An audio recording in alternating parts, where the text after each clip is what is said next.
मिल करके राजा हरिश्चंद्र का राज्याभिषेक किया। कहते हैं कि हरिश्चंद्र अयोध्या के राजा, महान सत्यवादी। आप सभी ने सुना होगा बार बार ये बात को, लेकिन ग्रंथों में कभी थोड़ी सी बातें अलग अलग बताई गई हैं। महान सत्यवादी हरिश्चंद्र राजा। हमने तो देखा कि अयोध्या में जो राजा बने उनको तकलीफें ज्यादा आई, राम जी।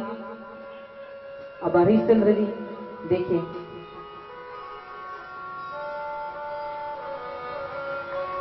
तो महाराज राजा हरिश्चंद्र ने ये समाचार सुने कि पिताजी सदैव स्वर्ग में गए हैं, उनका राज्याभिषेक हुआ।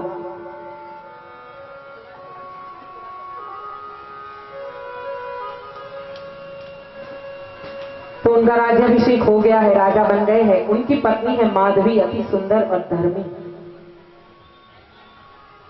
बहुत ही सुशील। और उनका बेटा, कहते हैं कि हरिश्चंद्र जी को बेटा नहीं था, तब उन्होंने वरुण देव का आह्वान करके उनसे पुत्र प्राप्ति की थी।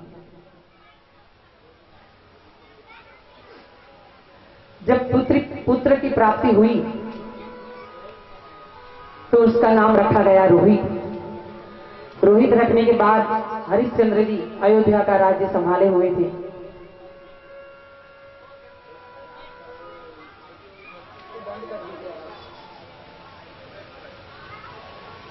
तो महाराज हरिश्चंद्र जी एक दिन वन में गए। वन में वहां उन्होंने एक स्त्री को, महिला को, माताराम को रोते हुए देखा।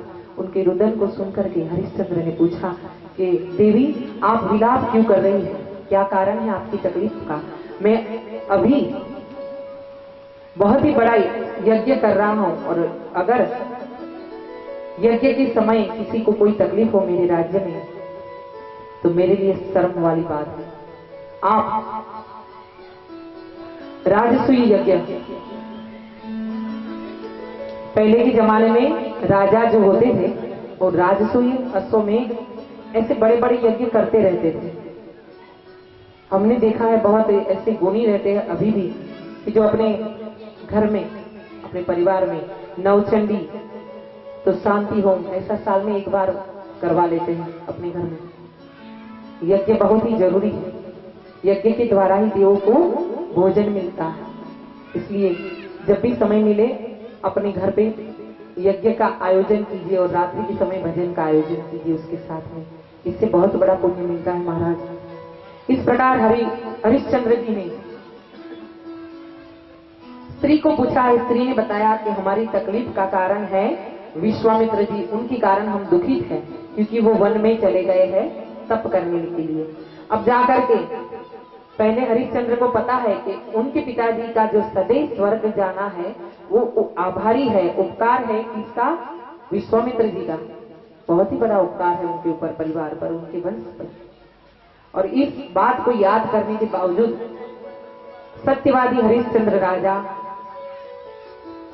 चले गए हैं विश्वामित्र जी के पास वन में। वहां जाकर के उनको समझाया है कि आपको इतना कष्ट झेलकर, अपने शरीर को तकलीफ दे करके इतना व्रत करने की, तपस्या करने की क्या जरूरत है? आप जाइए अपने परिवार के साथ रहिए, ये तप करने की आपको कोई जरूरत नहीं है। विश्वामित्र जी को ये बात बुरी लगी है महाराज, और उन्होंने बदला लेने की सोची है। विश्वामित्र जी ने बदला लेने की सोची है। तो क्या हुआ, एक दिन जब किसी एक सुअर को मारने के लिए हरिश्चंद्र जी जंगल में, इस जंगल से उस जंगल भाग रहे थे, तो थक करके एक सरोवर के किनारे बैठे हैं। वो रास्ता भूल गए हैं, और इस कारण